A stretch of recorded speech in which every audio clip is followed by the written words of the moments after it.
आप सभी का बहुत बहुत स्वागत है मेरी इस YouTube चैनल में।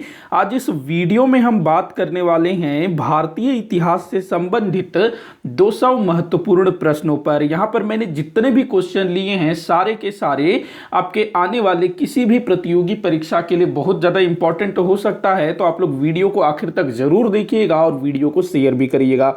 चलिए हम लोग सीधे क्वेश्चंस पर आते हैं। तो क्वेश्चंस का पैटर्न ना कुछ इस तरह का है, वन लाइनर है, मतलब कि एमसीक्यू टाइप का नहीं है क्वेश्चन। तो यहां पर मैंने क्वेश्चन लिखा हुआ है, साथ में उसका आंसर भी, तो आप लोग भी जो है साथ में आंसर देने की कोशिश करिएगा। पहला क्वेश्चन है, बहिष्कृत भारत एवं मूक नायक पत्रिका किसने शुरू की थी? बहिष्कृत भारत और मूक नायक पत्रिका, तो ये जो है बाबा साहेब भीमराव अंबेडकर द्वारा इसको शुरू किया गया था। 200 क्वेश्चन है तो मैं थोड़ा सा फास्ट चलने की कोशिश करूंगा।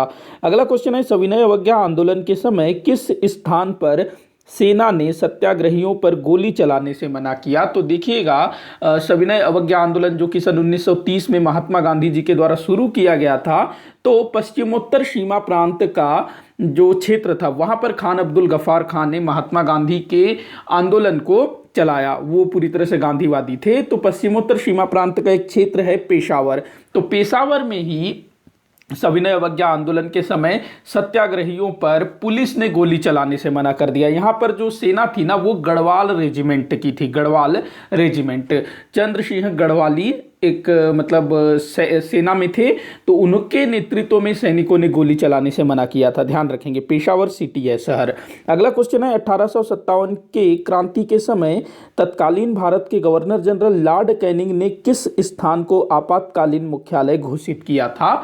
तो देखिए, जो लॉर्ड कैनिंग था, इसने इलाहाबाद को 1857 की क्रांति के समय आपातकालीन राजधानी घोषित किया था या फिर बनाया था, क्योंकि उस समय जो राजधानी थी वो कलकत्ता थी और 1857 की क्रांति का जो केंद्र था ना, वो उत्तर भारत था। और इलाहाबाद जो है एक बढ़िया स्थान था उस समय क्रांति के दमन के लिए केंद्र के रूप में प्रयुक्त किए जाने के लिए, तो इसको जो है केंद्र बनाया गया था इलाहाबाद को। ध्यान रखना, राजधानी कहाँ थी? कलकत्ता में थी।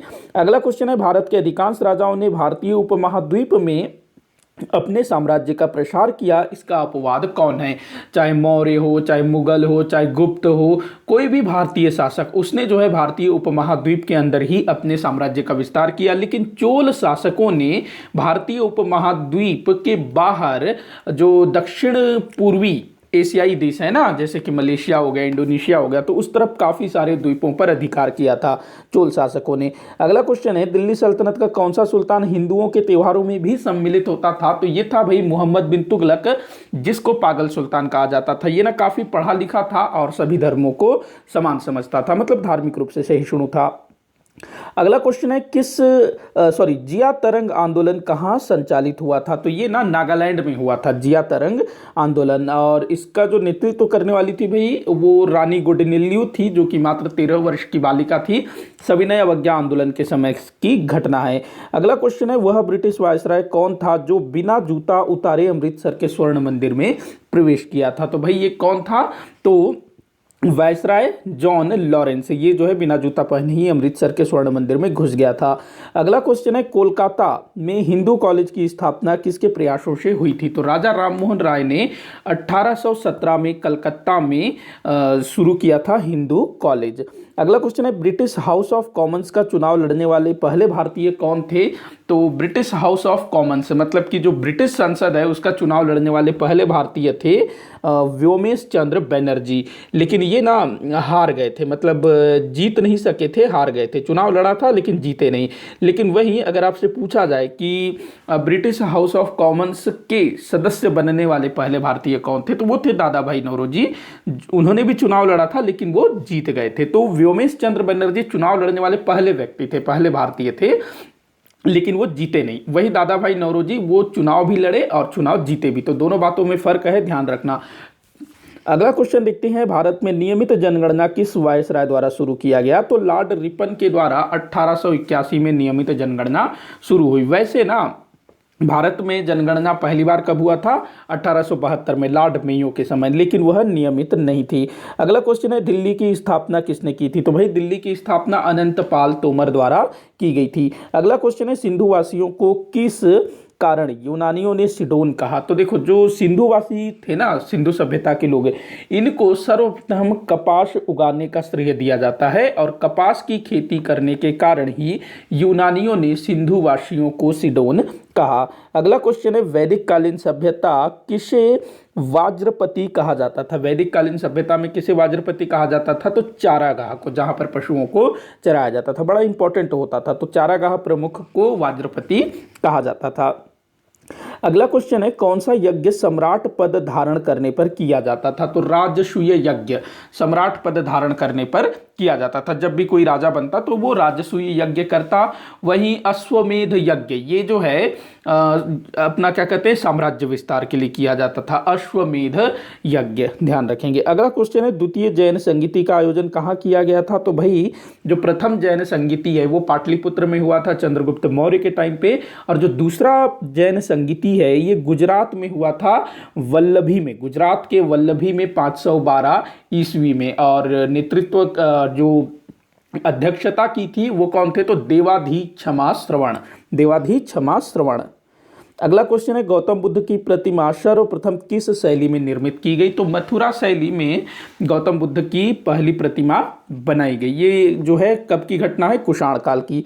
अगला क्वेश्चन है, सिकंदर के गुरु कौन थे? तो भाई सिकंदर के गुरु थे अरस्तु, अरस्तु के गुरु थे प्लेटो, प्लेटो के गुरु थे सुकरात। तो ध्यान रखेंगे इस चीज को। अगला क्वेश्चन है, किस बौद्ध संगति के पश्चात बौद्ध धर्म के प्रचार प्रसार हेतु भारत से बाहर बौद्ध धर्म प्रचारक भेजे गए? तो ये जो काम है ना, सम्राट अशोक के समय हुआ था। अशोक के समय में तृतीय बौद्ध संगीति का आयोजन किया गया था और अशोक के प्रयासों से ही बौद्ध धर्म प्रचारकों को भारत से बाहर भेजा जाना शुरू किया गया। तो तृतीय बौद्ध संगीति, ध्यान रखेंगे। अगला क्वेश्चन है, मौर्य काल में सीता अध्यक्ष किस विभाग का प्रमुख अधिकारी होता था? तो सीता अध्यक्ष ना राजकीय कृषि विभाग का प्रमुख अधिकारी होता था। अगला है, मौर्य काल में गुण पुरुष कौन कहलाते थे? तो भाई गुप्तचरों को गुण पुरुष कहा जाता था। गुप्तचर क्या कहलाते थे? गुण पुरुष। अगला क्वेश्चन है, चंद्रगुप्त मौर्य द्वारा बनवाए गए सुदर्शन झील में किसने नहर का निर्माण करवाया? तो सम्राट अशोक द्वारा सुदर्शन झील में नहर का निर्माण करवाया गया। सम्राट अशोक ने ना सौराष्ट्र क्षेत्र के प्रांतपति तुहरा वास्प को नहर निर्माण का कार्य सौंपा था। अगला क्वेश्चन है, वृहत संहिता की रचना किसने की थी? तो वराह मिहिर ने वृहत संहिता की रचना की।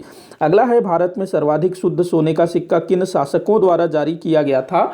तो कुषाण शासकों ने सर्वाधिक शुद्ध सोने के सिक्के जारी किए थे। वहीं अगर पूछा जाता है कि भारत में सबसे पहले सोने का सिक्का किसने जारी किया? तो हिंद यवन शासकों ने। और सर्वाधिक संख्या में किन्होंने सोने का सिक्का जारी किया? तो गुप्त शासकों ने जारी किया था। अगला क्वेश्चन है, विशिष्ट द्वैतवाद के प्रतिपादक कौन थे? तो रामानुजाचार्य विशिष्ट द्वैतवाद के प्रतिपादक थे। शक संवत की शुरुआत कब और किसने की थी? तो शक संवत की शुरुआत भाई 78 ईस्वी में हुई थी। कुषाण शासक कनिष्क द्वारा शक संवत की शुरुआत की गई थी। अगला क्वेश्चन है, किस मुगल शासक का मकबरा किस मुगल बादशाह का मकबरा वर्तमान समय में पाकिस्तान में स्थित है? तो जहांगीर का मकबरा लाहौर के शाहदारा नामक स्थान पर स्थित है। वहाँ जो लाहौर के निकट एक स्थान है भीमवार, वहाँ पर जो है जहांगीर की मृत्यु हुई थी 1627 में, और शाहदारा में इसका कब्र है। अगला क्वेश्चन है, किसने हुमायूं नामा लिखा था? तो हुमायूं नामा किसने लिखा था भाई? बाबर की बेटी और हुमायूं की बहन ने हुमायूं नामा लिखा था, जिसमें बाबर और हुमायूं के विषय में जानकारी प्राप्त होता है। अगला क्वेश्चन है, शेख सलीम चिश्ती का मकबरा कहाँ स्थित है? तो फतेहपुर सीकरी, फतेहपुर सीकरी, जिसकी स्थापना किसने करवाई थी? अकबर ने। और यह मकबरा भी अकबर द्वारा निर्मित किया गया था। अकबर जो है शेख सलीम चिश्ती के बहुत बड़े मुरीद थे। अगला क्वेश्चन है, किस मुगल बादशाह ने सती प्रथा पर प्रतिबंध लगाने का प्रयास किया था? तो ये अकबर ने इस तरह का कार्य किया था। तुगलकाबाद नामक नगर की स्थापना किसने की थी? तो भाई गयासुद्दीन तुगलक, जो तुगलक वंश का शासक था ना, उसने तुगलकाबाद नामक नगर की स्थापना की। अगला क्वेश्चन है, दिल्ली सल्तनत के किस सुल्तान की हत्या उसके ही भतीजे ने धोखे से कर दिया था? तो भाई जलालुद्दीन खिलजी, जो कि खिलजी वंश का संस्थापक था, उसकी हत्या किसने कर दी थी? उसके भतीजे प्लस दामाद, मतलब वो भतीजा भी था और दामाद भी था, कौन था? अलाउद्दीन खिलजी। अगला क्वेश्चन है शेरशाह सूरी को किसने शेरशाह की उपाधि दी थी? तो ये बिहार के शासक बहार खां द्वारा शेरशाह को उपाधि दी गई थी। वैसे ना शेर खां की उपाधि दी गई थी, बाद में वो शेरशाह कर लेता है। शेर खां का असल नाम ना फरीद खां था। तो इसने जो है एक शेर को तलवार के एक ही बार से मार डाला था, तो इसी से खुश होकर के बहार खां ने यह उपाधि दी थी। अगला क्वेश्चन है पानीपत का तृतीय युद्ध कब हुआ था? तो भाई 14 जनवरी 1961 को पानीपत का तृतीय युद्ध हुआ था। किनके मध्य? अहमद शाह अब्दाली और मराठों के मध्य। किस राजा के दरबार में अष्टदिग्गज रहा करते थे? तो कृष्णदेवराय, जो कि विजयनगर साम्राज्य के तुलु वंश के शासक थे और भारत के महानतम शासकों में इनकी गणना होती है। तो अष्टदिग्गज, जो कि तेलुगु के 8 प्रसिद्ध कवि थे। अगला क्वेश्चन है उत्तर मुगल कालीन किस बादशाह को घृणित कायर कहा जाता है? तो फर्रुखसियर को घृणित कायर बोला जाता है। पुर्तगालियों ने भारत के किस स्थान पर अपनी पहली कोठी स्थापित की? तो कोच्चि। पुर्तगाली जो है ना केरल में आते हैं ना कालीकट में, तो कोच्चि पास में था, तो वहां पर उन्होंने अपनी पहली कोठी स्थापित की। अगला क्वेश्चन है फ्रांसीसी ईस्ट इंडिया कंपनी का भारत में आगमन किस वर्ष हुआ? तो फ्रांसीसी ईस्ट इंडिया कंपनी, जो कि यूरोपीय व्यापारिक कंपनियों में सबसे आखिर में भारत में आई हुई थी, तो ये 1664 में भारत पहुंची थी। अगला क्वेश्चन है सातारा का ब्रिटिश साम्राज्य में विलय किस नीति के तहत हुआ था? तो सातारा, जहां पर छत्रपति शिवाजी महाराज के वंशजों का शासन था, इसका ब्रिटिश साम्राज्य में विलय डलहौजी के हड़प नीति के तहत हुआ था, जिसको गोद प्रथा निषेध या फिर व्यपगत का सिद्धांत भी बोला जाता है। तो इसके तहत 1848 में ब्रिटिश साम्राज्य में विलय हुआ था और डलहौजी के हड़प नीति के तहत हड़पा गया पहला राज्य सातारा ही था। अगला क्वेश्चन है बक्सर के युद्ध में ब्रिटिश सेना का नेतृत्व किसने किया था? तो भाई कैप्टन मुनरो ने किया था ब्रिटिश सेना का नेतृत्व। तो यहाँ पर जो है ब्रिटिश सेना के समक्ष कौन थे? तो 3 शासक थे। एक तो भाई बंगाल का नवाब था मीर कासिम, दूसरा था अवध का नवाब शुजाउद्दौला और तीसरा था मुगल बादशाह शाह आलम। पानीपत के तृतीय युद्ध को किसने प्रत्यक्ष देखने का दावा किया था? तो काशीराज पंडित। इसने बोला कि मैंने पूरा देखा। वैसे ये जो काशीराज पंडित था ना, ये मध्यस्थता कराने की कोशिश में भी था। अगला क्वेश्चन है किसे बिहार का गांधी कहा जाता है? तो डॉक्टर राजेंद्र प्रसाद को बिहार का गांधी कहा जाता है। यही हमारे भारत के पहले राष्ट्रपति भी थे।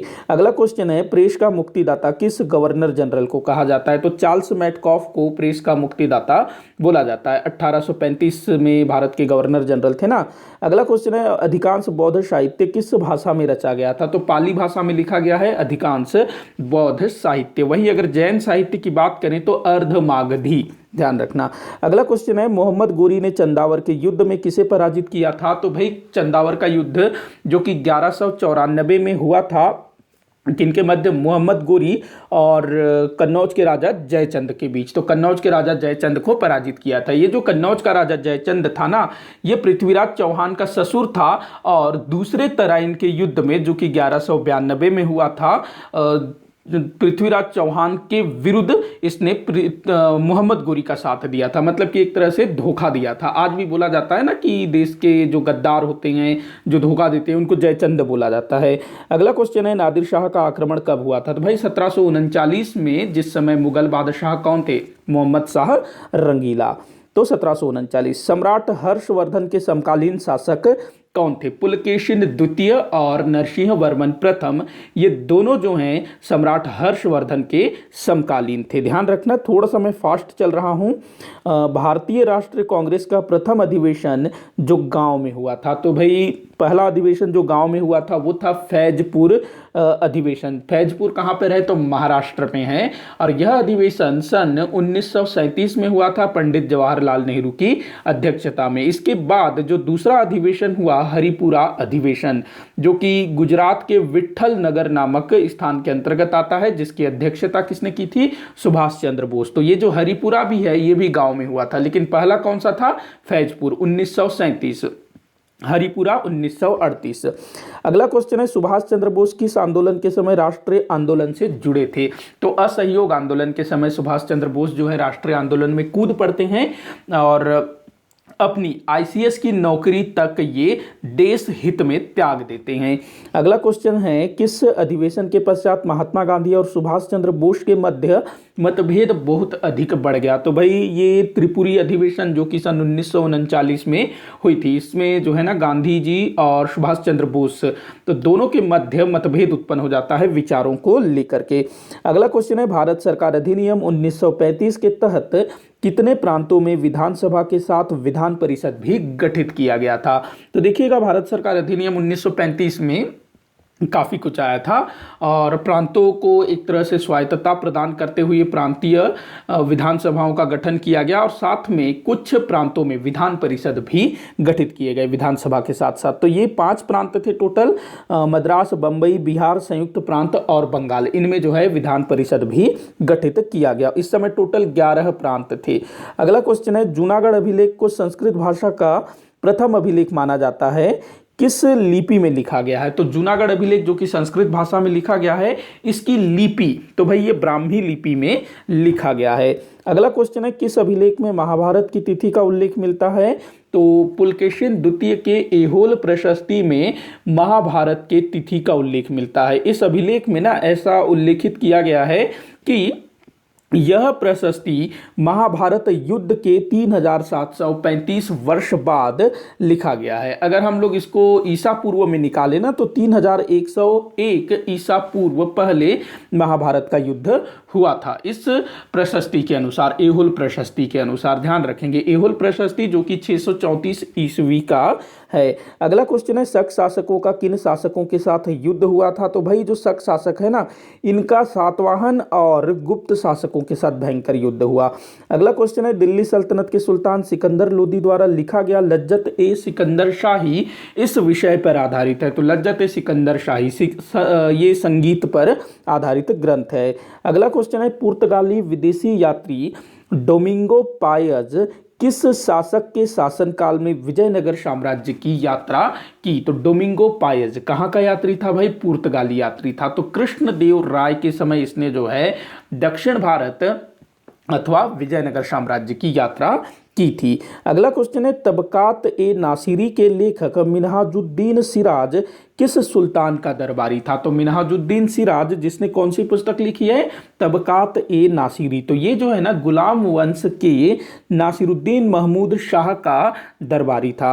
अगला क्वेश्चन है, तारीख ए मुबारक शाही किसकी रचना है? तारीख ए मुबारक शाही, तो ये जो है ना याहिया बिन अहमद सरहिंदी की रचना है। ये जो याहिया बिन अहमद सरहिंदी है, ये सैयद वंश के सुल्तान मुबारक शाह का दरबारी इतिहासकार था। अगला क्वेश्चन है, परवर्ती गुप्त शासकों में सर्वाधिक शक्तिशाली कौन था? तो भाई बुधगुप्त सबसे शक्तिशाली था। परवर्ती गुप्त शासक मतलब जो बाद के गुप्त शासक हुए। अगला क्वेश्चन है, वे परवर्ती गुप्त शासक जिन्होंने बौद्ध धर्म अपना लिया था? तो एक तो भाई बुद्धगुप्त ने बौद्ध धर्म अपना लिया, दूसरा नरसिंह गुप्त बालादित्य, इसने जो है बौद्ध धर्म अपनाया। अगला क्वेश्चन है, गाथा सप्तशती नामक ग्रंथ की रचना किसने की थी? गाथा सप्तशती, तो ये जो है सातवाहन नरेश हाल के द्वारा प्राकृत भाषा में लिखा गया था, गाथा सप्तशती। अगला क्वेश्चन है, 1893 में डुरेंड समझौता किनके मध्य हुआ था? तो भाई डुरेंड समझौता ना ये ब्रिटिश भारत और अफगानिस्तान के मध्य हुआ था। इसके तहत दोनों देशों के बीच मतलब कि ब्रिटिश भारत और अफगानिस्तान दोनों के बीच जो है सीमा रेखा खींची गई। आज भी ये पाकिस्तान और अफगानिस्तान के मध्य है। वहीं जो पाक अधिकृत कश्मीर है ना, मतलब पाकिस्तान ने हमारे कश्मीर के जिस भाग को कब्जा कर रखा है, तो वहां से भी ये सीमा गुजरती है। अगला क्वेश्चन है, मौर्य काल में हिरण्य किस प्रकार के कर को कहा जाता था? तो हिरण्य जो है नकद दिए जाने वाले कर को बोला जाता था। जो कर सरकार द्वारा नकद लिया जाता था उसको हिरण्य कहते हैं। अगला क्वेश्चन है, वह सातवाहन नरेश कौन है जिसके सिक्कों पर नाव का चित्र प्राप्त हुआ है? तो भाई ये कौन थे? यज्ञश्री सातकर्णी, इसके जो सिक्के प्राप्त हुए हैं उसमें नाव का चित्र मिला है। अगला क्वेश्चन है, दिल्ली सल्तनत के किस सुल्तान की माता राजपूत स्त्री थी? तो भाई फिरोज शाह तुगलक, जो तुगलक वंश का तीसरा शासक था, उसकी जो माता थी वो राजपूत स्त्री थी जिसका नाम था बीबी नैला। अगला क्वेश्चन है, किस रचना को भारत का पहला चरित्र लेखन माना जाता है? तो भाई बाण भट्ट रचित हर्षचरित को पहला चरित्र लेखन माना जाता है। अगला क्वेश्चन है, सर्वप्रथम किन समुदायों ने गांवों की स्थापना की? तो ताम्र पाषाणिक समुदायों ने, जो ताम्र पाषाण युग के लोग थे उन्होंने सबसे पहले गांव के रूप में बसना शुरू किया था। उसके पहले जो पाषाण युगीन मानव था ना, वो गांव वगैरह में नहीं रहता था, वो घूम घूम के रहता था, घुमक्कड़ी जीवन जीता था। अगला क्वेश्चन है, प्रथम अखिल भारतीय साम्राज्य की स्थापना करने वाला शासक कौन था? तो ये था चंद्रगुप्त मौर्य, जिसने पहली बार अखिल भारतीय मतलब कि पूरे भारत को एक छत्र साम्राज्य में लाया। अगला क्वेश्चन है, राष्ट्रीय आंदोलन से जुड़े किस नेता को राजा जी कहा जाता है? तो ये बोला जाता है भाई चक्रवर्ती राजगोपालाचारी को, और इनको ना चक्रवर्ती राजगोपालाचारी को वर्तमान भारत का भीष्म पितामह भी कहा जाता है। चक्रवर्ती राजगोपालाचारी स्वतंत्र भारत के प्रथम भारतीय गवर्नर जनरल हुए। अगला क्वेश्चन है, किस स्थान का नाम प्राचीन समय में रूपनाथ मिलता है? तो जबलपुर को प्राचीन समय में रूपनाथ कहा जाता था। अगला है, इंडिया विंस फ्रीडम नामक पुस्तक किसने लिखा है? तो अबुल कलाम आजाद द्वारा यह पुस्तक लिखी गई है। अगला क्वेश्चन है, दिल्ली सल्तनत कालीन आरिज ए मुमालिक किस विभाग से संबंधित है? तो यह सैन्य विभाग से संबंधित एक विभाग था, सैन्य विभाग, और इसको जो है ना दीवान ए अर्ज भी बोला जाता था। अगला क्वेश्चन है, भारत के किस स्थान से पाषाण कालीन सभी अवस्थाओं के शैल चित्रों का उदाहरण प्राप्त हुआ है? तो ये भाई भीमबेटका है। भीमबेटका से जो है जो पूरा पाषाण काल, मध्य पाषाण काल, नव पाषाण काल सभी समय के शैल चित्र प्राप्त हुए हैं। कहाँ पर है भीमबेटका? मध्य प्रदेश में। अगला क्वेश्चन है, सिंधु घाटी सभ्यता का एकमात्र वह स्थल जहां नगर 3 भागों में विभक्त है? तो धौलावीरा। देखो सिंधु घाटी सभ्यता से संबंधित जितने भी स्थल मिले हैं सब में ना नगर 2 भागों में बटा हुआ है, जबकि धौलावीरा ही एकमात्र ऐसा स्थल है जहां से नगर 3 भागों में बटा हुआ प्राप्त हुआ है। आगे बढ़ते हैं। अगला क्वेश्चन है, रानी रुद्रमा देवी का संबंध किस वंश से है? तो ये भाई वारंगल, जो दक्षिण में था वारंगल, जो हैदराबाद है ना आजकल का, हैदराबाद हो गया, तेलंगाना हो गया, उस क्षेत्र को वारंगल बोला जाता था। तो वारंगल के काकतीय वंश से रानी रुद्रमा देवी का संबंध था। अगला क्वेश्चन है, दिल्ली सल्तनत के किस सुल्तान ने मंगोलों पर आक्रमण की योजना बनाई थी? तो भाई ये कौन थे? मोहम्मद बिन तुगलक। अगला क्वेश्चन है, नैषध चरित किसकी रचना है? तो नैषध चरित ना ये श्री हर्ष की रचना है। नैषध चरित श्री हर्ष, हर्षवर्धन नहीं, वो अलग है, ये अलग है। अगला क्वेश्चन है, सम्राट अशोक का कौन सा अभिलेख सर्वाधिक सुरक्षित अवस्था में प्राप्त हुआ है? तो ये है गिरनार अभिलेख, जिसको जूनागढ़ के नाम से भी जाना जाता है। जूनागढ़ अभिलेख ये गुजरात में है, जो कि सबसे सुरक्षित अवस्था में प्राप्त हुआ है। भाई अभिलेख पत्थरों पर लिखा जाता था, और जो पत्थर है समय के साथ खराब भी होते जाते, टूट फूट होता जाता है ना, लेकिन ये जो जूनागढ़ अभिलेख है, गिरनार अभिलेख, ये ठीक ठाक अवस्था में मिला है। अगला क्वेश्चन है, विजयनगर साम्राज्य के किस शासक ने दहेज प्रथा को अवैध घोषित किया था? तो ये थे देवराय द्वितीय, जिसने दहेज प्रथा को अवैध घोषित किया। अगला क्वेश्चन है, किस मुगल बादशाह की एक उपाधि गुणसमद मिलती है? तो शाहजहां की उपाधि गुणसमद प्राप्त होती है। अगला क्वेश्चन है, भारत में फारस से निर्वासित फारसियों को भारत के पश्चिमी समुद्री तटों पर बसने की अनुमति किन शासकों ने प्रदान की थी? तो जो फारसी, जिनको ईरानी भी बोला जाता है ना, फारस, उसको वर्तमान समय में ईरान बोला जाता है, तो वहाँ जो मूल थे ना वो फारसी थे, ईरानी, तो उनको भारत के पश्चिमी समुद्री तटों में बसने की अनुमति राष्ट्रकूट शासकों द्वारा दी गई थी। ये 712 ईस्वी के बाद काफ़ी संख्या में भारत की ओर पलायन किए थे। अगला क्वेश्चन है, वैदिक कालीन भारत में वेद विरोधी अथवा ब्राह्मण विरोधी आचार्यों को क्या कहा जाता था? जो वेदों का विरोध करते थे, ब्राह्मणों का विरोध, उनको कहा जाता था श्रमण। इनमें अधिकतर जैन और बौद्ध धर्म संबंधी बौद्ध भिक्षु होते थे। जैन भिक्षु, बौद्ध भिक्षु, ये जो है ना वेदों को नहीं मानते थे, तो इनको क्या कहते थे? श्रमण। अगला क्वेश्चन है, भारत में सहायक संधि का जनक किसे माना जाता है? तो भाई फ्रांसीसी बस्तियों का गवर्नर डुप्ले, इसने जो है भारत में पहली बार ये जो सहायक संधि है इसको क्रियान्वित किया था, हैदराबाद के साथ किया था पहली बार। वही अंग्रेजों के द्वारा, किसके द्वारा शुरू की गई थी? तो लॉर्ड वेलेजली के द्वारा, और लॉर्ड वेलेजली की सहायक संधि को भी स्वीकार करने वाला पहला भारतीय शासक हैदराबाद का निजाम ही था। अगला क्वेश्चन है, सुल्तान की उपाधि धारण करने वाला प्रथम शासक कौन था? तो महमूद गजनवी, ये जो है दुनिया में पहला शासक था जिसने सुल्तान की उपाधि धारण की। वहीं भारत का पहला शासक जिसने सुल्तान की उपाधि धारण की वो था इल्तुतमिश। अगला क्वेश्चन है, किस मराठा सेनापति ने मराठा सेना को ब्रिटिश सेना के समान संगठित किया? तो भाई महादजी सिंधिया, इन्होंने जो है मराठा सेना को पूरा ब्रिटिश सेना के समान संगठित किया। अगला क्वेश्चन है, प्रसिद्ध झंडा गीत विजय विश्व तिरंगा प्यारा के रचयिता कौन है? तो श्यामलाल पार्षद। श्यामलाल पार्षद, ये गाना आप लोगों ने सुना होगा, विजय विश्व तिरंगा प्यारा, इस टाइप से काफी अच्छा गाना है। अगला क्वेश्चन है, एक पत्रकार के कर्तव्य का निर्वहन करते हुए सर्वप्रथम भारत के किस व्यक्ति को जेल की सजा हुई? तो भाई एक पत्रकार के रूप में ब्रिटिश सरकार की आलोचना या फिर ब्रिटिश सरकार ने जिसको जेल में डाला वो थे बाल गंगाधर तिलक। ये 1884 के आसपास की बात है जब बाल गंगाधर तिलक को पत्रिका में लेख लिखने के कारण जेल जाना पड़ा था। आगे और भी इनको जेल जाना पड़ा था समाचार पत्र के कारण ही। अगला क्वेश्चन है, भारतीय राष्ट्र कांग्रेस द्वारा सर्वप्रथम किस अधिवेशन में मूल अधिकार की मांग की गई? तो 1931 के कराची अधिवेशन में पहली बार मौलिक अधिकार अथवा मूल अधिकारों की मांग की गई थी। इस अधिवेशन की अध्यक्षता की थी सरदार वल्लभ भाई पटेल ने और यहाँ पर मूल अधिकारों की मांग का प्रस्ताव पंडित जवाहरलाल नेहरू द्वारा रखा गया था। अगला क्वेश्चन है, 1857 के विद्रोह के समय ब्रिटिश प्रधानमंत्री कौन था? तो पाम्स्टन इस समय ब्रिटिश प्रधानमंत्री था। अगला क्वेश्चन है, नील कृषकों की दुर्दशा पर किसने नील दर्पण नामक पुस्तक लिखा है? तो भाई दीन बंधु मित्र, इन्होंने ये पुस्तक लिखा है। चाणक्य का मूल नाम अथवा बचपन का नाम क्या था? तो देखो चाणक्य के 3 नाम मिलते हैं, चाणक्य हो गया, कौटिल्य हो गया, विष्णुगुप्त। तो ये जो विष्णुगुप्त है ये ही चाणक्य का मूल नाम है जो कि इसके माता पिता द्वारा रखा गया था।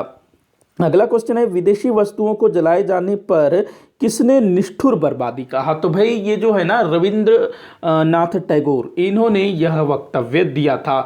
इन्होंने स्वदेशी आंदोलन का भी विरोध किया था, मतलब समर्थन नहीं किया था। चंपारण सत्याग्रह का भी इन्होंने समर्थन नहीं किया था। तो ध्यान रखना, काफी इंपॉर्टेंट है। किसे गुलामों का गुलाम कहा जाता है? तो इल्तुतमिश को गुलामों का गुलाम कहा जाता है क्योंकि इल्तुतमिश जो है पहले मोहम्मद गोरी का गुलाम था, उसके बाद फिर कुतुबुद्दीन ऐबक का गुलाम हुआ। अगला क्वेश्चन है, पल्लव नरेश नरसिंह वर्मन का दरबारी कवि कौन था? तो भाई दंडी, ये जो है नरसिंह वर्मन का दरबारी कवि था। अगला क्वेश्चन है, भारतीय धर्मशास्त्र एवं हिंदू धर्म के अनुसार भू राजस्व की दर कितनी है? तो 1/6 उपज का 6वां हिस्सा भू राजस्व के रूप में लिया जाता था। अगला क्वेश्चन है, भारत में स्वदेशी आंदोलन का नेतृत्व किसने किया था? तो चिदम्बरम पिल्लई ने मद्रास में स्वदेशी आंदोलन का नेतृत्व किया था। कहाँ? मद्रास में। वहीं अगर पूरा पूछा जाता है कि स्वदेशी आंदोलन का नेतृत्व किसने किया तो सुरेंद्रनाथ बनर्जी, और मद्रास पूछा जाए तो चिदम्बरम पिल्लई। अगला क्वेश्चन है, किसे स्तंभरारी बंदोबस्त के नाम से भी जाना जाता है? तो स्थायी बंदोबस्त व्यवस्था को ही स्तंभरारी बंदोबस्त के नाम से भी जाना जाता है। इसको ना, ये जो स्थायी बंदोबस्त व्यवस्था है 1793 में लॉर्ड कॉर्नवालिस द्वारा शुरू किया गया था। इसको जमींदारी व्यवस्था, परमानेंट सेटलमेंट के नाम से भी जाना जाता है। अगला क्वेश्चन है, मध्यकालीन भारत के किस लेखक ने अपनी रचना में अमेरिका के खोज के विषय में लिखा? तो भाई अमेरिका की खोज के बारे में किसने लिखा है? तो अबुल फजल, इसने जो है लिखा है कि पश्चिम में किसी नई दुनिया की खोज हुई है। अगला क्वेश्चन है, किस भारतीय शासक को जगत गुरु कहा जाता था? तो बहमनी के सुल्तान इब्राहिम आदिल शाह को क्या कहा जाता था? जगत गुरु। ध्यान रखेंगे, इस तरह के क्वेश्चन काफी पूछे जाते हैं, जितने भी क्वेश्चन है सब इंपॉर्टेंट है। अगला क्वेश्चन है, ब्रिटिश विधान परिषद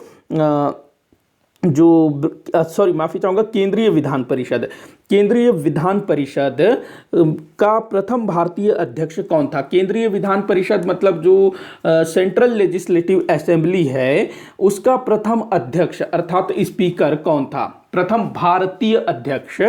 तो प्रथम भारतीय अध्यक्ष ये थे विट्ठल भाई पटेल। विट्ठल भाई पटेल कौन थे? सरदार वल्लभ भाई पटेल के बड़े भाई साहब।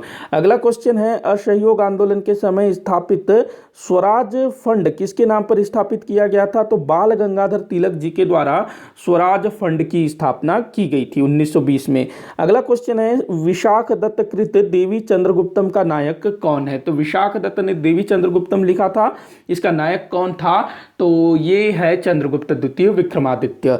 अगला क्वेश्चन है, वैदिक कालीन कौन सी संस्था सामान्य जनता से संबंधित थी? तो वैदिक काल में काफी सारी संस्थाएं थी, जिनमें से जो समिति है ये सामान्य जनता से संबंधित थी, इसमें सामान्य जनता भी भाग लेती थी। वहीं जो सभा है, इसमें जो समाज के जो श्रेष्ठ लोग होते थे, जो थोड़े से ज्यादा पहुंच वाले लोग होते थे, वो इसके सदस्य होते थे सभा के। लेकिन जो समिति है उसमें सामान्य जनता भी भाग लेती थी। अगला क्वेश्चन है, किस पुर्तगाली गवर्नर द्वारा अपनी राजधानी गोवा को बनाया गया? तो देखो, नूना डी कुन्हा ने गोवा को अपनी राजधानी बनाई लगभग 1530 के आसपास। वैसे गोवा को जीतने का श्रेय ये जाता है अल्बुकर्क को। 1510 के आसपास में गोवा को जीता गया था। किसने जीता था? अल्बुकर्क ने। अगला क्वेश्चन है, जौनपुर किस सुल्तान के समय स्वतंत्र राज्य के रूप में अस्तित्व में आया? तो नासिरुद्दीन महमूद तुगलक के समय जौनपुर में स्वतंत्र राज्य की स्थापना होती है। सरकी वंश स्थापित हुआ था ना 1398 में। इस समय दिल्ली सल्तनत का सुल्तान कौन था? नासिरुद्दीन महमूद शाह तुगलक। और 1398 में ही तैमूर लंग का भारत में आक्रमण हुआ था। अगला क्वेश्चन है, चंद्रगुप्त द्वितीय विक्रमादित्य ने अपने दरबारी महाकवि को दूत बनाकर दक्षिण के किस राज्य में भेजा था? तो ये भेजा गया था भाई कदम्ब वंश के कुंतल नरेश काकुत्स वर्मन के यहाँ। तो देखो, कदम्ब वंश का नाम कदम्ब वंश, राज्य का नाम कुंतल और राजा का नाम काकुत्स वर्मन। तो यहाँ पर जो है भेजा गया था।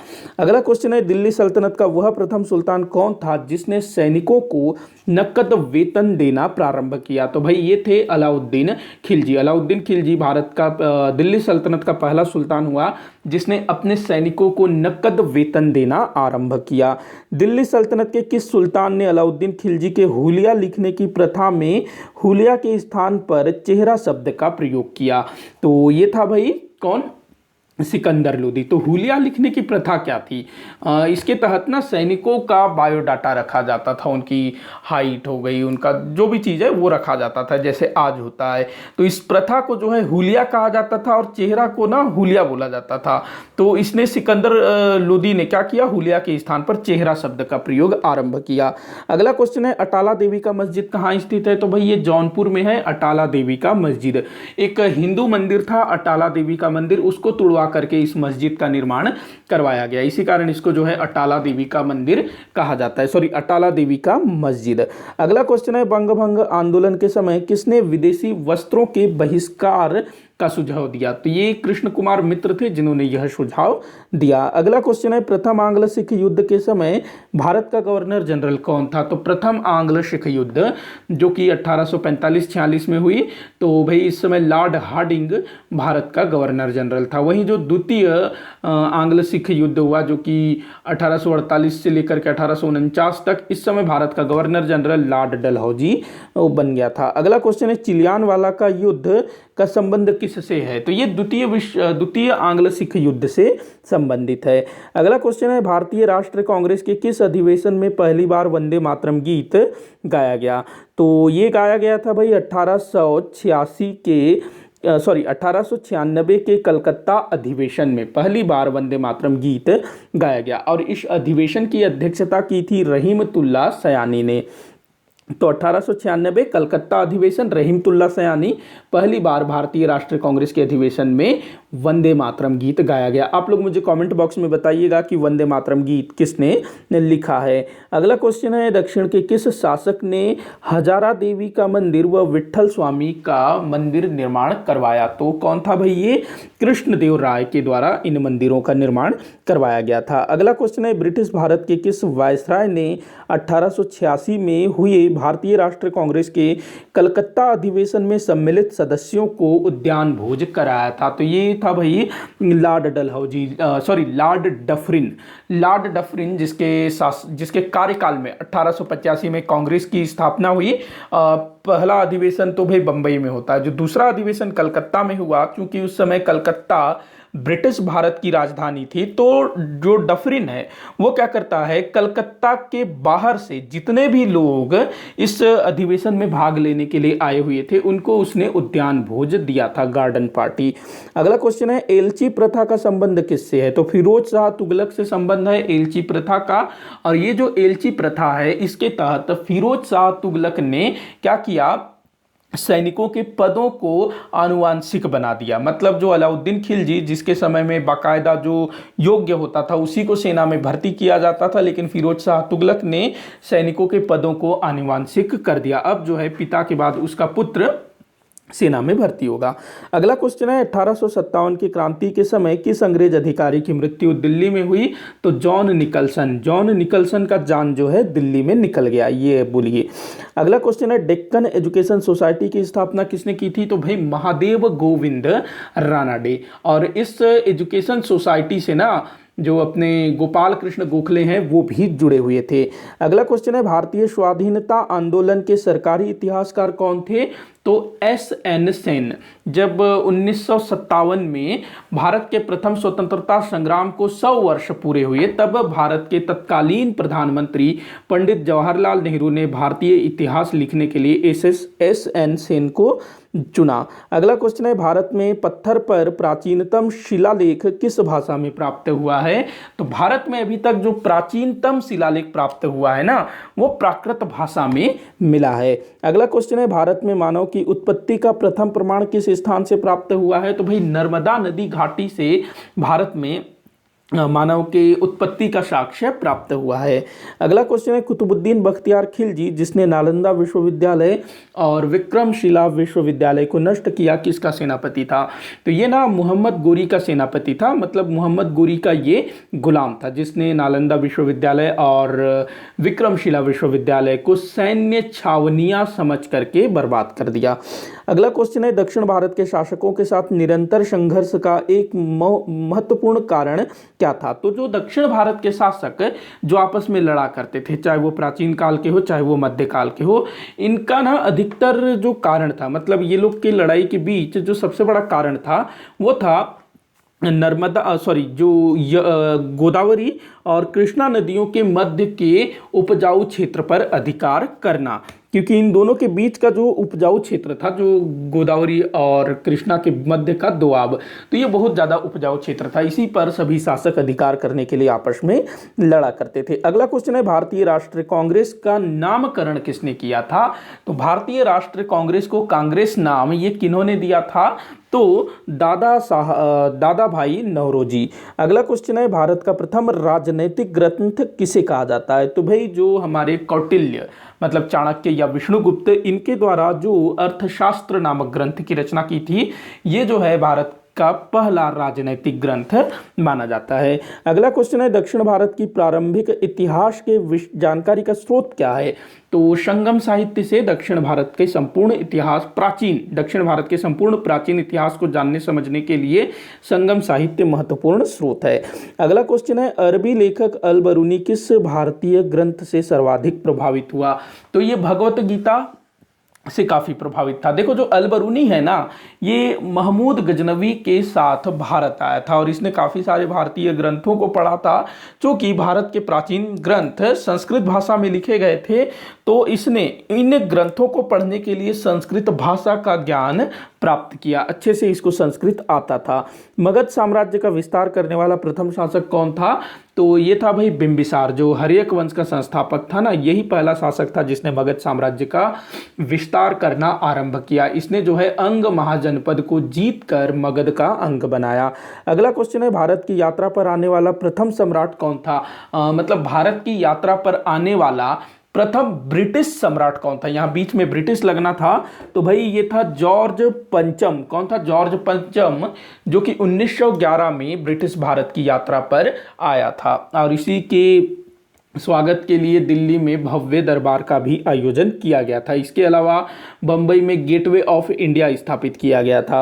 अगला क्वेश्चन है, पेशवा बाजीराव प्रथम ने 1728 में पालखेड़ा के युद्ध में किसे पराजित किया था?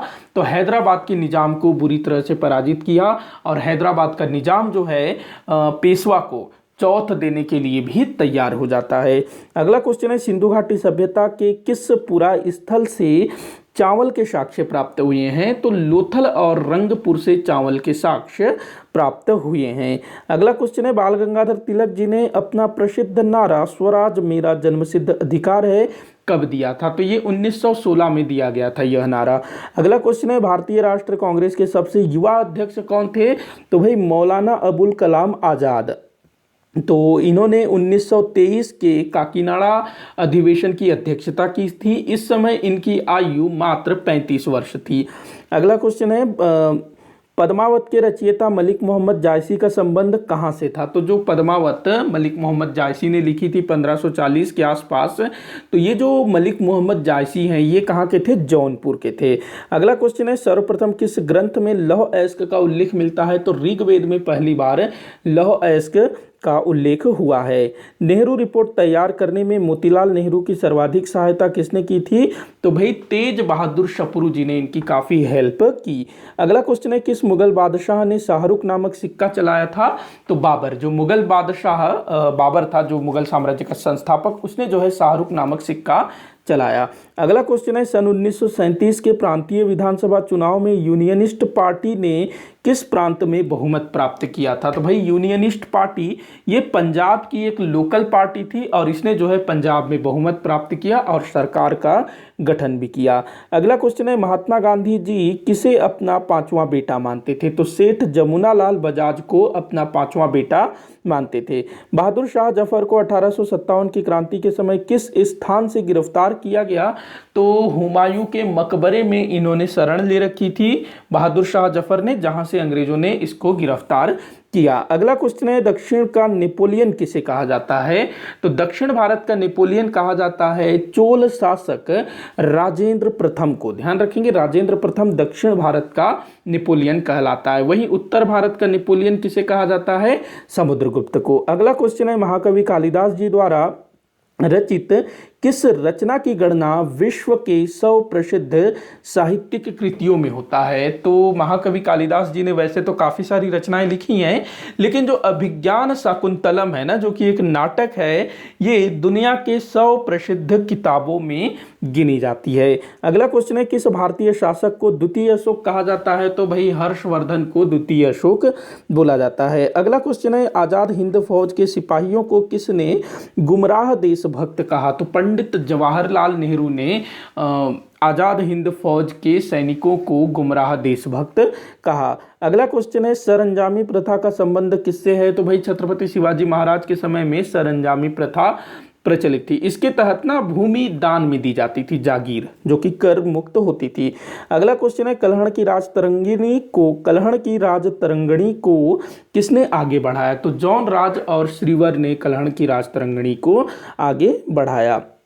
श्रीनगर की स्थापना किसने की थी? सम्राट अशोक ने। ये भी जो है कल्हड़ की राजतरंगिणी के अनुसार, मतलब कल्हड़ की राजतरंगिणी में ही यह उल्लेखित है कि श्रीनगर की स्थापना सम्राट अशोक द्वारा की गई थी। अगला क्वेश्चन है, पाटलिपुत्र नगर की पुनर्स्थापना पटना के रूप में किसने की थी? तो भाई शेर शाह सूरी ने पटना के रूप में पुनः पाटलिपुत्र को विकसित किया। अगला क्वेश्चन है, जस्टिस पार्टी किस प्रांत से संबंधित थी? तो ये मद्रास से संबंधित थी जस्टिस पार्टी, और इसने 1937 के चुनावों में भाग लिया था। अगला क्वेश्चन है, मुस्लिम लीग ने किस दिन प्रत्यक्ष कार्यवाही दिवस के रूप में मनाया? तो 16 अगस्त 1946 को मुस्लिम लीग ने प्रत्यक्ष कार्यवाही दिवस मनाया। इस दिन जो है काफ़ी दंगे वगैरह करवाए। अगला क्वेश्चन है, मुस्लिम लीग की किस अधिवेशन में मोहम्मद अली जिन्ना ने भारत से अलग मुस्लिम राष्ट्र पाकिस्तान की मांग की? तो 1940 के लाहौर अधिवेशन में पहली बार पृथक राष्ट्र की मांग की गई। अगला क्वेश्चन है, किस वंश के शासकों ने अपने सिक्के जारी नहीं किए थे। तो ये थे भाई पल्लव वंश। पल्लव वंश के शासकों ने अपने सिक्के जारी नहीं किए थे। तो ये बिल्कुल मतलब अजीब टाइप का बात है। अगला क्वेश्चन है, किस गुप्त शासक के सिक्कों पर अश्वमेध पराक्रम उल्लेखित है? तो समुद्रगुप्त। समुद्रगुप्त जिसको भारत का नेपोलियन कहा जाता है, तो इसके सिक्कों पर अश्वमेध पराक्रम उल्लेखित है, जिससे पता चलता है कि इसने अश्वमेध यज्ञ करवाया था। अगला क्वेश्चन है, स्वयंवर के विषय में प्रथम जानकारी किस अभिलेख से प्राप्त होता है? तो जूनागढ़ अभिलेख में पहली बार स्वयंवर का उल्लेख किया गया है। जो जूनागढ़ अभिलेख जो कि शक महाक्षत्रप रुद्रदामन का है। अगला क्वेश्चन है, मौर्यकालीन कौन सा अभिलेख है जो अकाल से निपटने के लिए खाद्यान्न वितरण के विषय में जानकारी प्रदान करता है? भाई ये है सोहगौरा और महास्थान अभिलेख। अगला क्वेश्चन है, भगत सिंह के साथी क्रांतिकारियों में से कौन महाराष्ट्र से संबंधित थे? तो ये जो राजगुरु थे ना, ये महाराष्ट्र थे। भगत सिंह, राजगुरु और सुखदेव, इन तीनों को 23 मार्च 1931 को मृत्युदंड दिया गया था। अगला क्वेश्चन है, किस शासक को अपरो परशुराम अर्थात तो द्वितीय परशुराम भी कहा जाता है? तो महापद्मनंद, जो नंद वंश का संस्थापक था ना, उसको अपरो परशुराम कहा जाता था। अगला क्वेश्चन है, सम्राट अशोक को किसने बौद्ध धर्म में दीक्षित किया? तो उपगुप्त ने सम्राट अशोक को बौद्ध धर्म में दीक्षित किया। अगला क्वेश्चन है, हर्षवर्धन और पुलकेशिन द्वितीय के मध्य हुए युद्ध का उल्लेख कहाँ से प्राप्त होता है? तो सम्राट हर्षवर्धन और पुलकेशिन द्वितीय, इन दोनों के मध्य भयंकर युद्ध हुआ। होता यह है कि जो हर्षवर्धन है, उसने संपूर्ण उत्तर भारत पर विजय प्राप्त करके दक्षिण को जीतने के उद्देश्य से दक्षिण की ओर चढ़ाई कर दी, लेकिन पुलकेशिन द्वितीय ने नर्मदा नदी के तट पर हर्षवर्धन को बुरी तरह से पराजित कर दिया और पीछे लौटने पर मजबूर किया। तो इस युद्ध के विषय में दो स्रोतों से जानकारी प्राप्त होती है। पहला, पुलकेशिन द्वितीय के ऐहोल प्रशस्ति से, जो कि रवि कीर्ति द्वारा लिखा गया है। वहीं दूसरा स्रोत है वेनसोंग के यात्रा विवरण, वेनसोंग का यात्रा विवरण, जो कि CU की नाम से है। अगला क्वेश्चन है, 1905 के बंगभंग आंदोलन का नेतृत्व किसने किया था? तो सुरेंद्र नाथ बनर्जी द्वारा नेतृत्व किया गया था। अगला क्वेश्चन है, सर्वप्रथम किसने हिंदी भाषा को राष्ट्रभाषा बनाए जाने की बात कही? तो स्वामी दयानंद सरस्वती, जिन्होंने आर्य समाज की स्थापना की, सत्यार्थ प्रकाश नामक पुस्तक की रचना की, तो इन्होंने ही सबसे पहली बार यह कहा कि हिंदी को राष्ट्रभाषा का दर्जा दिया जाना चाहिए। अगला क्वेश्चन है, लक्ष्मण संवत किस वंश के शासकों ने शुरू किया था? तो सेन वंश के एक शासक थे लक्ष्मण सेन, तो इन्होंने ही जो है लक्ष्मण संवत की शुरुआत की थी। अगला क्वेश्चन है, भारत में कृषि अनुसंधान संस्थान की स्थापना सर्वप्रथम किसने की थी? तो लॉर्ड कर्जन के समय में 1905 में कृषि अनुसंधान केंद्र की स्थापना हुई थी। ध्यान रखेंगे इस चीज को, बड़ा इंपॉर्टेंट है, सारा कुछ इंपॉर्टेंट है। अगला क्वेश्चन है, गौतम बुद्ध के कौन से समकालीन शासक उनके हम उम्र थे? मतलब कि गौतम बुद्ध के समकालीन ऐसे कौन से शासक थे जिनकी उम्र लगभग महात्मा बुद्ध के समान थी, मतलब गौतम बुद्ध के समान थी? तो ये थे भाई कौशल नरेश प्रसेनजीत। अगला क्वेश्चन है, स्त्री धन का उल्लेख किस ब्राह्मण से प्राप्त हुआ है? तो स्त्री धन का उल्लेख ना शतपथ ब्राह्मण में मिलता है। अगला क्वेश्चन है, ब्रिटिश सरकार द्वारा भारत के देशी रियासतों के राजकुमारों के शिक्षा के लिए प्रथम कॉलेज कहाँ स्थापित किया गया? तो ये स्थापित किया गया अजमेर में मेयो कॉलेज के नाम से, जो कि लॉर्ड मेयो द्वारा 1872 के आसपास स्थापित किया गया था। अगला क्वेश्चन है, राजा राजा प्रथम द्वारा बनवाए गए किस मंदिर के दीवारों पर बौद्ध प्रतिमाएं निर्मित की गई है? तो ये भाई राजराज प्रथम ने जो बृहदेश्वर मंदिर बनवाया था ना तंजौर में, जिसको राजराजेश्वर मंदिर भी बोला जाता है, तो इस मंदिर के दीवारों पर बौद्ध प्रतिमाओं का अंकन किया गया है। शायद इन बौद्ध प्रतिमाओं का अंकन राजा राज प्रथम द्वारा अपनी धार्मिक सहिष्णुता को दर्शाने के लिए किया गया होगा। अगला क्वेश्चन है, वर्नाक्यूलर प्रेस एक्ट किस वायसराय द्वारा लाया गया था? तो भाई लॉर्ड लिटन के द्वारा वर्नाक्यूलर प्रेस एक्ट 1878 में लाया गया था, जिसको कि लॉर्ड रिपन ने बाद में हटा दिया था। इस वर्नाक्यूलर प्रेस एक्ट के तहत जो भारतीय भाषा के समाचार पत्र थे ना, चाहे वो हिंदी हो या कोई भी लोकल लैंग्वेज, उन पत्रिकाओं पर अंकुश लगाने के लिए। अगला क्वेश्चन है, महात्मा गांधी जी ने प्रथम व्यक्तिगत सत्याग्रह के रूप में किसे चुना था? तो व्यक्तिगत सत्याग्रह जो कि 1940 में हुआ था, और प्रथम व्यक्तिगत सत्याग्रही थे विनोबा भावे। अगला क्वेश्चन है, प्रथम अखिल भारतीय किसान सभा का आयोजन कहाँ हुआ था? 1936 में हुआ था, लखनऊ में। अध्यक्षता किसने की थी? सहजानंद सरस्वती ने। अगला क्वेश्चन है, संस्कृत कवि उदयराज किसके दरबार में थे? तो ये महमूद बेगड़ा जो कि गुजरात का सुल्तान था, उसके दरबार में संस्कृत कवि उदयराज रहा करते थे। अगला क्वेश्चन है, भारत में प्रथम मंगोल आक्रमण किस शासक के शासनकाल में हुआ? तो मोइनुद्दीन बहराम शाह के समय में प्रथम मंगोल आक्रमण हुआ था। ये लगभग 1242 के आसपास की बात है। अगला क्वेश्चन है, नागलापुर, ये नागलापुर है, माफ़ी चाहूँगा, यहाँ प में ऊ की मात्रा लगना था। तो नागलापुर नामक नगर की स्थापना किसने की थी? तो कृष्णदेव राय, जो विजयनगर साम्राज्य के शासक थे कृष्णदेव राय, उन्होंने नागलापुर नामक नगर की स्थापना की। अगला क्वेश्चन है, अस्पृश्यता आंदोलन की शुरुआत महात्मा गांधी जी ने किस आश्रम से की थी? तो वर्धा आश्रम से, जो महाराष्ट्र में है। वर्धा नागपुर से लगभग 80 किलोमीटर की दूरी पर है वर्धा। तो यहीं से जो है महात्मा गांधी जी ने अस्पृश्यता आंदोलन शुरू किया था, या फिर हरिजनोद्धार आंदोलन। अगला क्वेश्चन है, आर्य महिला समाज की स्थापना किसने की थी? 1881 में रमाबाई के द्वारा आर्य महिला समाज स्थापित किया गया था। अगला क्वेश्चन है, किस सुल्तान ने सांकेतिक मुद्रा का प्रचलन किया था? मोहम्मद बिन तुगलक, इसने जो है सांकेतिक मुद्रा की शुरुआत की थी, जो कि पूरी तरह से असफल रहा था। अगला क्वेश्चन है, महात्मा गांधी जी ने करो या मरो का नारा कब दिया था? तो भारत छोड़ो आंदोलन के समय 1942 में महात्मा गांधी द्वारा करो या मरो का नारा दिया गया। अगला क्वेश्चन है, सम्राट अशोक की उपाधि देव नाम प्रियदर्शी का प्रयोग उसके किस उत्तराधिकारी द्वारा किया गया? तो सम्राट अशोक को अधिकतर अभिलेखों में, अधिकतर शिलालेखों में देव नाम प्रियदर्शी लिखा गया है। तो अशोक के बाद उनके जो उत्तराधिकारी हुए दशरथ के द्वारा यही उपाधि प्रयोग में लाई गई थी। अगला क्वेश्चन है, स्वतंत्रता प्राप्ति के समय हैदराबाद रियासत का निजाम कौन था? तो मीर उस्मान अली ये जो है हैदराबाद का निजाम था। अगला क्वेश्चन है, लॉर्ड विलियम बेंटिक ने 1831 में मैसूर पर कुशासन का आरोप लगाकर हड़प लिया था। किस वायसराय ने पुनः मैसूर को लौटा दिया था? तो देखिए 1831 में उस समय के जो गवर्नर जनरल थे लॉर्ड विलियम बेंटिक, उसने जो है मैसूर पर कुशासन का आरोप लगा करके उसको हड़प लिया था। लेकिन आगे चल करके जो क्या कहते हैं, लॉर्ड रिपन जब भारत का वायसराय बना, तो उसने जो है मैसूर के पुराने जो वंशज थे जो भी उनको जो है मैसूर का राज्य पुनः लौटा दिया था। किसने? रिपन ने। अगला क्वेश्चन है, बाबर की आत्मकथा तुजुके बाबरी का फारसी में अनुवाद किसने किया था? तो मुगल साम्राज्य का संस्थापक बाबर, इसने जो है अपनी आत्मकथा लिखी थी, जो कि तुर्की भाषा में थी।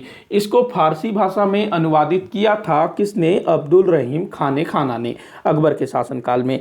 अगला क्वेश्चन है, किस क्रांतिकारी संगठन की स्थापना दिल्ली के फिरोज शाह कोटला में हुआ था? तो भाई ये था हिंदुस्तान सोशलिस्ट रिपब्लिकन एसोसिएशन, जिसको शॉर्ट में बोला जाता है HSRA। इसकी स्थापना की थी 1928 में चंद्रशेखर आजाद के द्वारा दिल्ली के फिरोज शाह कोटला मैदान में।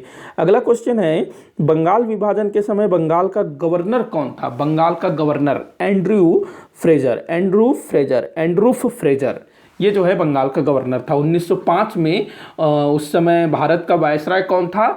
तो लॉर्ड कर्जन। उसके समय में बंगाल का विभाजन किया गया और बंगाल का गवर्नर कौन था? Andrew Fraser. अगला क्वेश्चन है, आधुनिक भारत के किस शासक ने 2 बार अश्वमेध यज्ञ करवाया था? तो जो जयपुर के राजा जयसिंह थे ना, उनके विषय में कहा जाता है कि उन्होंने जो है 2 बार अश्वमेध यज्ञ करवाया था। अगला क्वेश्चन है, गांधी इरविन समझौता कब संपन्न हुआ था? तो 5 मार्च 1931 को गांधी इरविन समझौता संपन्न हुआ, जिसके तहत सविनय अवज्ञा आंदोलन स्थगित किया गया और महात्मा गांधी द्वितीय गोलमेज सम्मेलन में भाग लेने के लिए इंग्लैंड जाने के लिए तैयार होते हैं, मान जाते हैं। अगला क्वेश्चन है, कांग्रेस के मंच से सर्वप्रथम किसने किसने स्वराज्य की मांग की थी? तो ये थे भाई दादा भाई नौरोजी। 1906 के कोलकाता अधिवेशन से इन्होंने जो है स्वराज्य की मांग की। अगला क्वेश्चन है, धन के बहिर्गमन के सिद्धांत का प्रतिपादन किसने किया था? तो दादा भाई नौरोजी द्वारा ही धन के बहिर्गमन के सिद्धांत को प्रतिपादित किया गया था। अगला क्वेश्चन है, भारतीय राष्ट्रीय कांग्रेस के किस अधिवेशन में सर्वप्रथम राष्ट्रगान जन गण मन गाया गया था? तो 1911 का कलकत्ता अधिवेशन में गाया गया था जन गण मन, और ये इसकी अध्यक्षता की थी इस अधिवेशन की शिव नारायण धर की अध्यक्षता में कलकत्ता अधिवेशन हुआ 1911, जिसमें जन गण मन, जो कि वर्तमान समय में हमारा नेशनल एंथम है, इसको गाया गया। अगला क्वेश्चन है, प्रथम भारतीय कौन थे जिन्होंने ICS की परीक्षा उत्तीर्ण की थी? तो भाई ये थे सत्येंद्र नाथ टैगोर, जो भारत के पहले कलेक्टर हुए। अगला क्वेश्चन है, जहांगीर का शाब्दिक अर्थ क्या होता है? तो इसका शाब्दिक अर्थ होता है, जहांगीर का शाब्दिक अर्थ विश्व विजेता। अगला क्वेश्चन है, कालीबंगा कहाँ स्थित है? तो देखो, जो कालीबंगा है राजस्थान के हनुमानगढ़ जिले के अंतर्गत आता है वर्तमान समय में, लेकिन आपको पुराने किताबों में गंगानगर मिलेगा, क्योंकि जिस समय कालीबंगा की खोज हुई उस समय हनुमानगढ़ जिला अस्तित्व में नहीं आया था, उस समय गंगानगर जिला हुआ करता था। बाद में फिर ना गंगानगर जिले को विभाजित करते हुए फिर हनुमानगढ़ जिला एक नया बनाया गया, जिसके अंतर्गत कालीबंगा आता है। अगला क्वेश्चन है, सिंधु घाटी सभ्यता के किस पुरा स्थल से कुएं के साक्ष्य प्राप्त नहीं हुए हैं? तो सिंधु घाटी सभ्यता के अधिकतर पुरा स्थलों से कुएं के साक्ष्य मिलते हैं, लेकिन जो हड़प्पा है वहां से कुएं के साक्ष्य नहीं मिले हैं। अगला क्वेश्चन है, वैदिक कालीन सर्वाधिक पवित्र नदी किसे माना जाता है? तो भाई सरस्वती नदी को वैदिक काल में सर्वाधिक पवित्र नदी माना जाता था, और जो सिंधु नदी उसको जो है सबसे महत्वपूर्ण नदी माना जाता था। अगला क्वेश्चन है, मगध के किस शासक के शासनकाल में पाटलिपुत्र मगध की स्थायी राजधानी बनी? तो कालाशोक के समय। वैसे पाटलिपुत्र नगर की स्थापना उदयन ने की थी, उसने पहली बार पाटलिपुत्र को अपनी राजधानी बनाई, लेकिन उसके बाद राजधानी ना वैशाली स्थानांतरित की गई। बाद में फिर कालाशोक ने वैशाली के स्थान पर पाटलिपुत्र को राजधानी बनाई, जहां से पाटलिपुत्र मगध की स्थायी राजधानी बन गई। अगला क्वेश्चन है, अश्वमेध यज्ञ किए जाने के विषय में प्रथम ऐतिहासिक प्रमाण किस शासक के विषय में प्राप्त हुआ है? तो यह है भाई पुष्यमित्र शुंग। पुष्यमित्र शुंग के विषय में ना अयोध्या शिलालेख से पता चलता है कि पुष्यमित्र शुंग ने 2 बार अश्वमेध यज्ञ करवाया था। अगला क्वेश्चन है, तराइन का युद्ध किसके मध्य लड़ा गया था? तराइन का युद्ध 2 बार हुआ था, 1191 में और 1192 में, जो कि पृथ्वीराज चौहान तृतीय और मोहम्मद गोरी के मध्य लड़ा गया था। पहले वाले में पृथ्वीराज चौहान तृतीय जीत जाते हैं और दूसरे वाले में मोहम्मद गोरी जीतता है। अगला क्वेश्चन है, अजंता की गुफाओं का निर्माण किसके द्वारा करवाया गया था? तो गुप्त शासकों द्वारा करवाया गया था अजंता की गुफाओं का निर्माण। इनमें से जो गुफा संख्या 16 और 17 है ना, वो गुप्त काल से संबंधित है। अगला क्वेश्चन है, अशोक ने किस राज्य पर विजय प्राप्त किया था? तो अशोक ने ना केवल एक ही राज्य पर विजय प्राप्त किया था, और वह राज्य है कलिंग। अगला क्वेश्चन है, नेहरू रिपोर्ट किसने प्रस्तुत किया था? तो भाई पंडित जवाहरलाल नेहरू के जो पिता थे पंडित मोतीलाल नेहरू, उनके द्वारा नेहरू रिपोर्ट प्रस्तुत किया गया था, पंडित मोतीलाल नेहरू। अगला क्वेश्चन है, विधवा पुनर्विवाह अधिनियम कब पारित हुआ? तो 1856 में ईश्वर चंद्र विद्यासागर के प्रयासों से लॉर्ड कैनिंग के समय में ये जो विधवा पुनर्विवाह अधिनियम है पारित किया गया। इससे जो है विधवाओं को पुनर्विवाह करने का अधिकार प्राप्त हुआ। इस वीडियो का आखिरी क्वेश्चन है, भारत के अंतिम गवर्नर जनरल कौन थे? तो भाई चक्रवर्ती राजगोपालाचारी भारत के अंतिम गवर्नर जनरल हुए। वही अगर आपसे पूछा जाए कि भारत का आखिरी गवर्नर जनरल जो कि यूरोपीय था, तो वो था माउंटबेटन, ध्यान रखेंगे। और भारत का अंतिम वायसराय वो माउंटबेटन था, तो ध्यान रखना। इसी के साथ आज का ये वीडियो यहीं पर समाप्त होता है। आप लोग मुझे कमेंट बॉक्स में बताइएगा कि आपको ये जो क्वेश्चंस हैं कैसे लगे। किसी भी क्वेश्चन में डाउट हो तो जरूर बताइएगा। वीडियो को जितना हो सके उतना आप शेयर करिएगा, अच्छा लगा हो तो लाइक जरूर करिएगा, और आपके सुझाव जरूर बताइएगा मुझे। चैनल को सब्सक्राइब कर लीजिएगा ताकि इसी तरह के वीडियोज आपको रेगुलर देखने को मिलता रहे। वीडियो को आखिर तक देखने के लिए बहुत बहुत धन्यवाद।